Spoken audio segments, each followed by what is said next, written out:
talking more about that midterm budget policy statement that was delivered yesterday.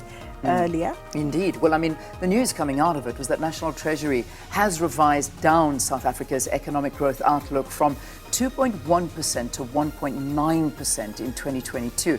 And this, of course, is mainly due to increased global and domestic risks. However, the government says it has been successful in restoring the health of public finances due to disciplined budgeting, supported by high commodity prices and a narrowing budget deficit. Finance Minister Enoch Godongwana tabled the midterm budget policy statement yesterday, to which there have been very mixed reactions and reviews. Business Unity South Africa says while there are some noted positives coming out of the midterm budget, they would have expected a clearer and more definitive approach. Well, we've got Business Unity South Africa President Professor Bonang Mohale joining us now to talk about this. Great to have you. Thanks so much for being with us so nice and bright and early.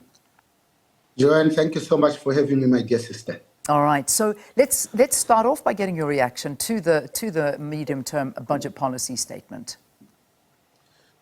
We welcome it. Most of the expectations articulated by business have been accommodated. Of course, there are still some concerns, but I think we need to understand that, South Africa has always been helped by global events.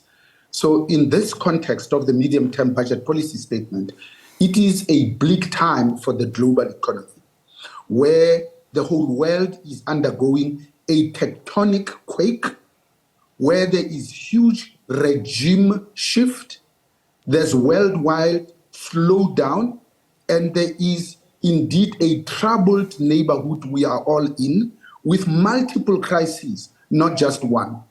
As the world moves away from financial stability, predictable financial markets, low interest rates, but also low inflation, to a new world that is characterized more by exogenous shocks, and it is indeed less certain and less predictable. It is increased volatility that is precipitated by the intersection of three things. This notion of an unjustified, unprovoked, therefore unwarranted invasion of Ukraine by Russia, but also the pandemic, which is still with us. And then lastly, of course, the climate change. This has now created an energy crisis in Europe, driven mostly by increasing prices in energy, but also food prices. Now, also South Africa is not immune in all of that. The evidence to us, as it is the rest of the world, is that we see now a global recession, supply chain constraints, labor shortages, both fuel and food price inflation, but also double-digit increases. The interest rates have now really shot the lights out. GDP growth for the world is between 1.1 to 2.7% GDP growth I'm talking about. In South Africa, when it revises down to 1.9, it is if we do everything right, then we know that we are really bad at execution. Therefore, it's going to be less than that. But also increasing borrowing costs for governments and also businesses, where we are expecting a fifth wave of public debt crisis and increasing global commodity prices, but also reduced incomes that are now eroding both the household discretionary purchasing power, but also creating a cost of living crisis where there is going to be social tensions, where 123 million people just in sub-Saharan Africa are experiencing acute food insecurity. And the world has responded probably in three ways. One, there is an urgent need for fiscal coordination by many countries, not just one, but also the Americas and Europe are now reviewing their own economic policy. This notion of a just energy transition, amongst others, is being seen as the best chance to return to growth in the long term. Joanne, my dear sister? Yeah, all right, Bonang, thanks for that, because I think giving us a full-on overview of that. But let's break it down a little bit and let's go into some of the announcements that were made, Eskom being one of them, and government announcing that they are going to be taking on a lot of the debt from Eskom.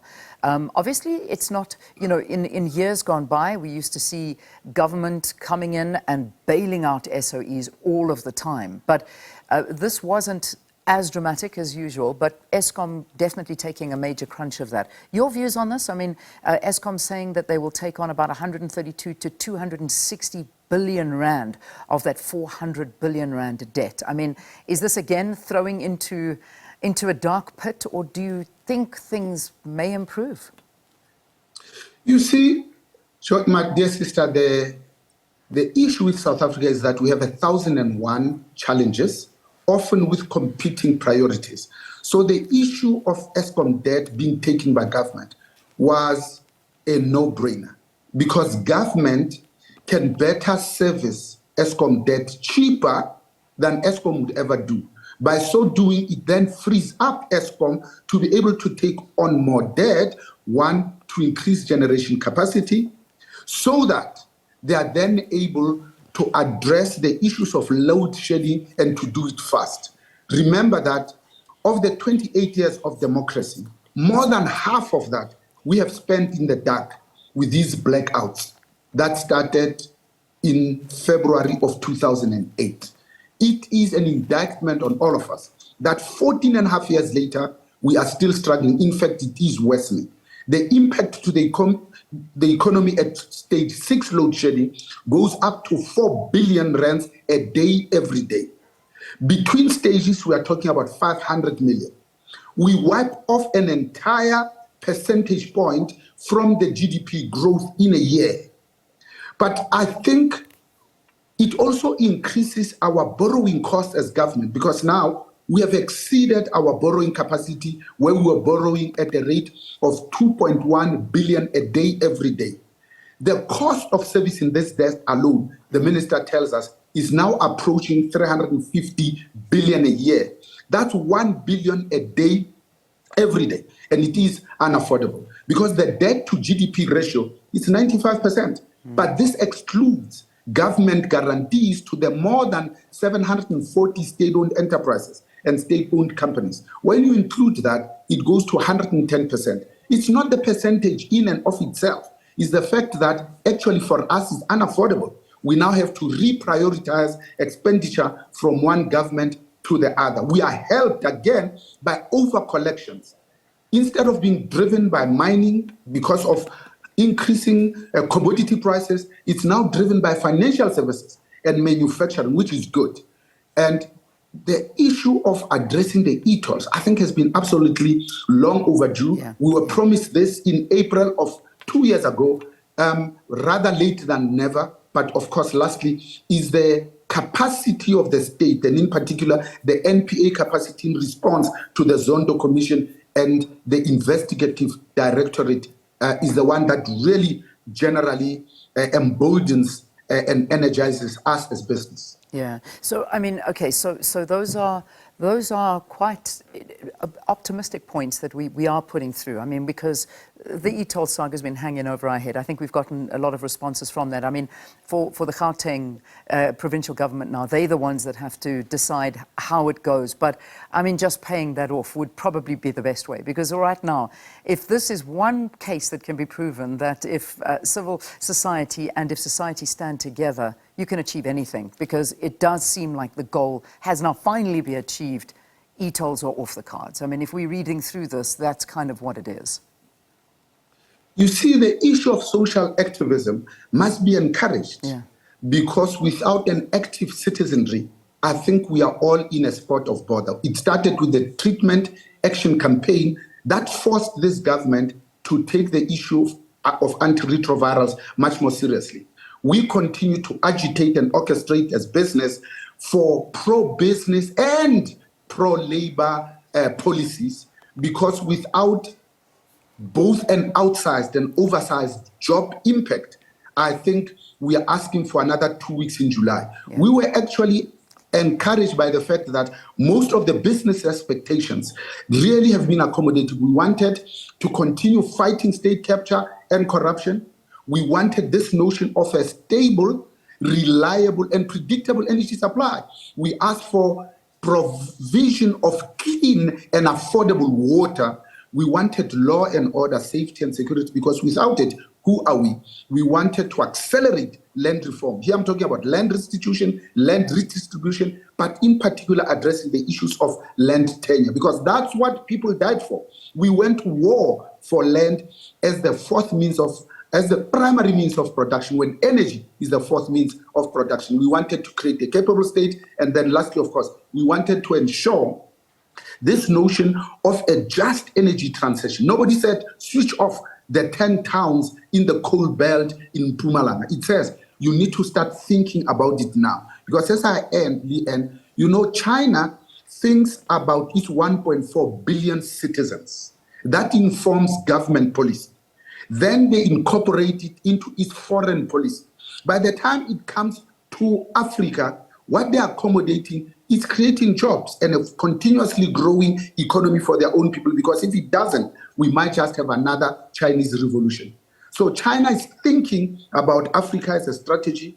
Unfortunately, Africa is not thinking about its own strategy for itself, let alone having a plan for how it engages, interacts, and interfaces with other countries. I think that's where you need to contextualize the medium-term budget policy statement as a precursor to a State of the Nation address by the president, having been driven and finds expression in the budget statement. All of those things need to be aligned. Yeah. They don't have to be disparate, but they need to drive us into the next 50 years. Not this cycle of 5 years where people are thinking about political office, but not about service delivery.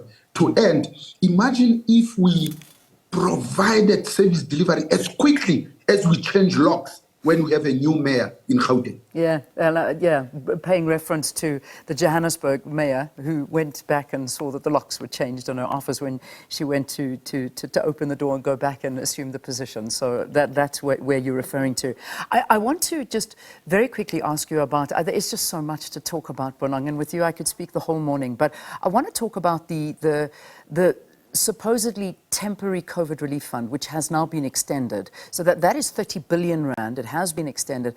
I mean, do you think government should just sort of say, you know what, this is now going to be a feature that is going to stay forever, instead of just keep on extending the COVID relief fund?